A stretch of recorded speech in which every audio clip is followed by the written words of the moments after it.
YuGiOh. Have you ever thought of defeating an opponent by having them refuse a handshake because you shoved it up your own butt so they wouldn't shake your hand, hence trapping them on a limbo between shaking a hand that was in your butt or conceding the duel because their turn could not start? What about bringing a deck so large in protest of deck size not having a limit that now there is an official limit to every deck? Hello everyone, Ren here, or Alias. And all of these are strategies I mentioned on the famous TCG of YuGiOh. That's Rob behind me, and that's the playing deck right there. I couldn't find the famous VR chat word. Now, this first strategy is the Exodia Pot of Greed, and this led to the first rule change. So, if you play YuGiOh, there's a limit of how many copies of a card you get. You only get 3 copies of a single card. It was simply because of this strategy. As we all know, if you summon Pot of Greed, you draw 2 additional cards from my deck, which in turn allows you to summon Pot of Greed to draw 2 additional cards from my deck. And if you get 5 pieces of Exodia, you automatically win the game. What better strat than having a 100 card deck with nothing but Pot of Greed and Exodia pieces? You'll eventually win. It's simple math. You keep using Pot of Greed on your turn until you summon enough cards to have Exodia. If you're the unluckiest person in the world, you could have a bunch of repeat Exodia parts, but then you can just summon them. You can just summon them as a temporary defense. So this strategy is what led to the rule implementation of 3 copies of the card per deck. Luckily, they didn't know about Exodia's third leg, the infamous 2-2-2-2 deck. Now, you've probably seen this image floating around YuGiOh. It is one of the more famous YuGiOh images. Now, this is after the Exodia Pot of Greed debacle. One of the 2 things that allowed that deck to be possible was no limit size and no card copy limits. So what happens when you simply, a little bit of a world change, because the other world was not being friendly to my PC. After the implementation of the rule, yes, there was now a limit to the amount of copies of cards you can carry, but not the actual amount of cards. These 2 YuGiOh players that looked like what you expect a YuGiOh player to look like brought a deck that was a goddamn slab of 2,222 cards. And they had a paper that had all the cards that they had to prove that it wasn't like rule breaking. And we had cards that would be like, oh, you can search for this one card, get it out of the deck, and then the deck is reshuffled. And of course, reshuffling 2,000 cards, it's not an easy task.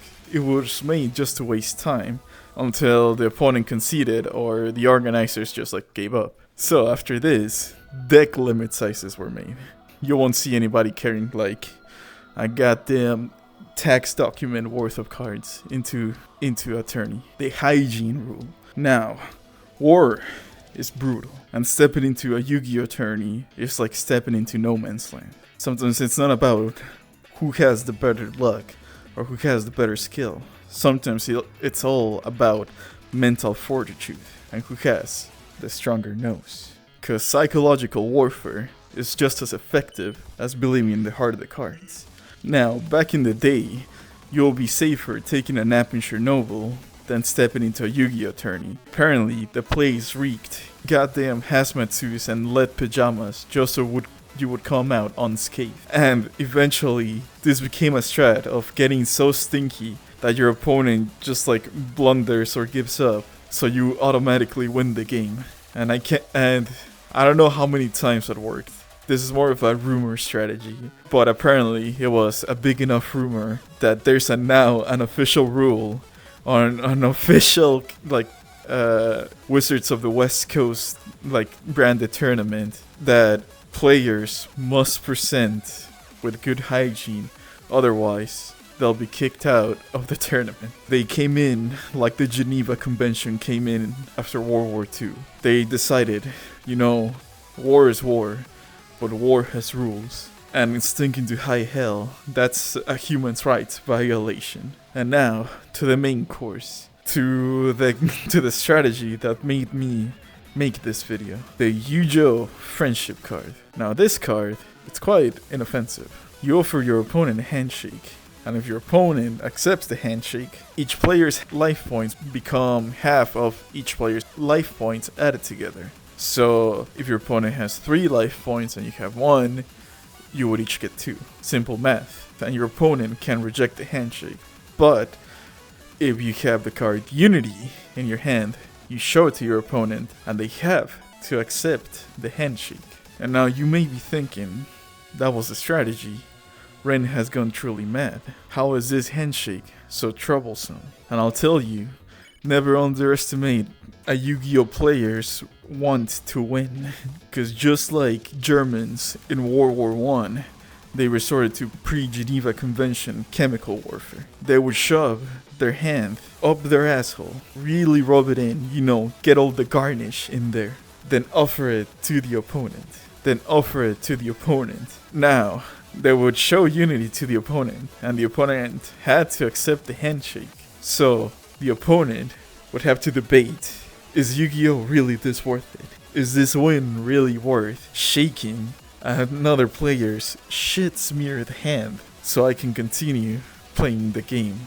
Now, I don't know how popular this strategy was, but it apparently was a big enough problem that there's now a rule set by the game masters that the opponent can acknowledge the handshake and hence accept it, so you don't have to physically touch another YuGiOh player, which is always a win. Touching a YuGiOh player is more risky than smoking a pack a day.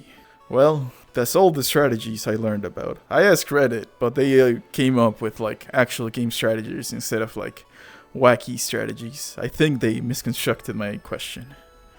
So, if you know any more, please leave it in the comments. This has been Ren, or Alias. Bye bye. This is my homeworld, by the way.